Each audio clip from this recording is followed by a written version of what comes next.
Assalamualaikum warahmatullahi wabarakatuh.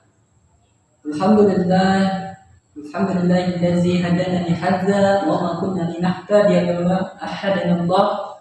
Asyhadu an la ilaha illallah wa asyhadu anna Muhammadan abduhu wa rasuluh. Allahumma shalli ala sayyidina Muhammad wa ala alihi sayyidina Muhammad. Bersyukur kehadirat Allah Subhanahu wa taala. Alhamdulillah, para siswaku, para wali murid bisa menyaksikan kembali materi pembelajaran khususnya untuk SMP melalui channel TV Edukasi. Pada kesempatan kali ini saya akan menyampaikan materi pendidikan agama Islam dan budi pekerti di kelas 8. Mudah-mudahan ini akan membawa barokah, manfaat di dunia wal akhirah, serta menjadi ilmu yang bermanfaat buat kita semua. Anak-anakku yang berbahagia, pada pertemuan yang lalu, di pertemuan pertama, saya sudah menyampaikan yang berkaitan tentang meneladani sifat-sifat Rasul Allah. Maka pertemuan kali ini masih melanjutkan materi yang lalu, di mana pada kali ini kita akan membahas tentang beberapa sifat yang dimiliki oleh Rasul Allah.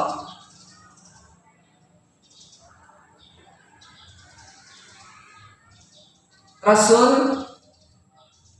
adalah manusia maupun nabi seperti kita, karena mereka adalah manusia pilihan yang dipilih oleh Allah Subhanahu wa taala untuk memimpin umat manusia yang sesuai dengan masa-masa mereka. Maka dikarenakan mereka adalah manusia pilihan, Allah Subhanahu wa taala menganugerahkan beberapa sifat istimewa yang dimiliki oleh para nabi dan rasul, karena mereka mengemban amanah yang sangat berat, yaitu untuk menjadi pemimpin bagi pengikut-pengikutnya. Ada 3 kelompok sifat-sifat yang dimiliki oleh nabi dan rasul. Yang pertama yaitu sifat wajib, yang kedua sifat mustahil, dan yang ketiga sifat jaiz. Nah, pada materi ini akan Bapak sampaikan beberapa pengenalan atau bentuk dari sifat-sifat Rasulullah ini. Kita bahas yang pertama yaitu sifat wajib. Sifat wajib ini memiliki arti bahwa sifat yang harus dimiliki oleh seorang Rasul Allah. Yang pertama yaitu sifat sidik. Sidik di sini artinya benar. Maka seorang Rasul Allah itu dia tidak pernah berbohong. Dia selalu jujur, berkata apa adanya kepada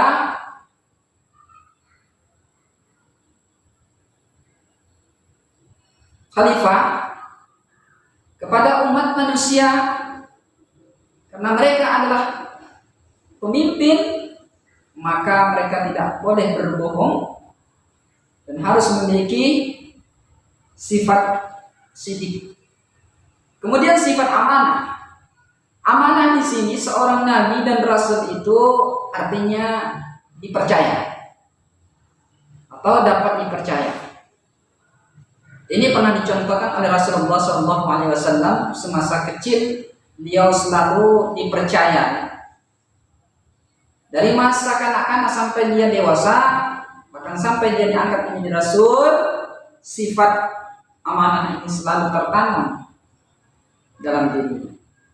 Kemudian ada lagi yang namanya sifat tabligh. Sifat tabligh ini adalah sifat menyampaikan wahyu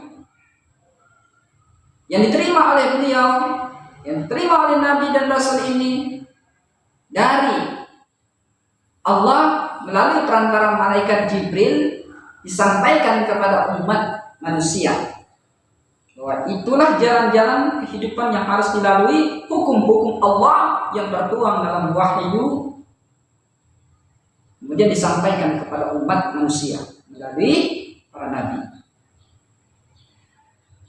Terakhir, sifat wajib bagi Rasul yaitu fatanah.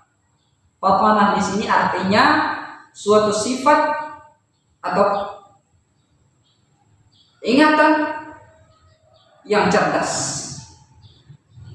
Manusia yang dipilih oleh Allah untuk menjadi Rasul ataupun manusia pilihan, yaitu manusia yang diberikan kecerdasan oleh Allah Subhanahu wa Ta'ala dalam menerima segala sesuatu, maka dia harus cerdas menanggapi bagaimana untuk menerima suatu perintah dari Allah, maka selalu diingat dan disampaikan kepada umat manusia itu sendiri. Berikutnya yang berkaitan dengan sifat mustahil. Sifat mustahil adalah sifat yang tidak mungkin dimiliki oleh seorang nabi maupun rasul. Ada 4 sifat wajib dan ada 4 sifat mustahil bagi nabi dan rasul. Yang pertama, sifat mustahil di situ adalah kizib. Kizib artinya dusta. Dusta, tidak mungkin seorang Rasul Allah ini memiliki sifat dusta, pembohong dalam menyampaikan suatu kebenaran. Ada lagi yang namanya khianat. Khianat di sini artinya suatu perbuatan, suatu tingkah laku yang membuat orang lain merasa dirugikan. Berdusta, maka khianat di sini tidak mungkinlah seorang Rasul Allah itu memiliki sifat khianat. Yang ketiga ada namanya kitman. Sifat mustahil, kitman artinya menyembunyikan. Menyembunyikan di sini tidaklah mungkin seorang Rasul Allah itu menyembunyikan suatu kebenaran yang disampaikan oleh Allah melalui wahyunya. Kemudian Rasul Allah ini menyembunyikan, ini tidak mungkin. Karena tugasnya seorang Rasul menyampaikan suatu kebenaran kepada umat manusia. Nah, yang terakhir, sifat mustahil bagi seorang nabi dan rasul yaitu baladah. Baladah di sini memiliki makna atau pengertian bodoh. Kalau seorang Rasul Allah itu bodoh, maka akan sulit menyampaikan suatu kebenaran kepada umat manusia. Jelas tidak mungkin seorang Rasul Allah itu dipilih Allah, manusia yang bodoh, manusia yang tidak mengetahui apa-apa. Karena manusia pilihan Allah sudah pasti diberikan keistimewaan yang luar biasa dari Allah Subhanahu wa Ta'ala. Anak-anakku yang Bapak banggakan, terakhir kita mengenal ada namanya sifat jaiz.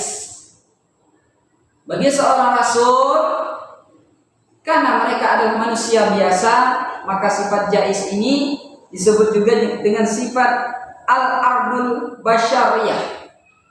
Sifat manusia yang memerlukan baik itu makanan, istirahat, memiliki keluarga, memiliki rasa sedih ataupun senang. Ini juga dimiliki oleh Rasul maupun Nabi Allah. Nah, demikianlah untuk pembahasan kita yang berkaitan dengan sifat-sifat Nabi dan Rasul. Kemudian amanah. Ketika kita diberikan kepercayaan oleh orang lain, menitipkan sesuatu kepada kita, kita jaga kepercayaan orang itu untuk mendapatkan kepercayaan orang lain itu sangat sulit. Demikianlah yang bisa Bapak sampaikan. Assalamualaikum warahmatullahi wabarakatuh.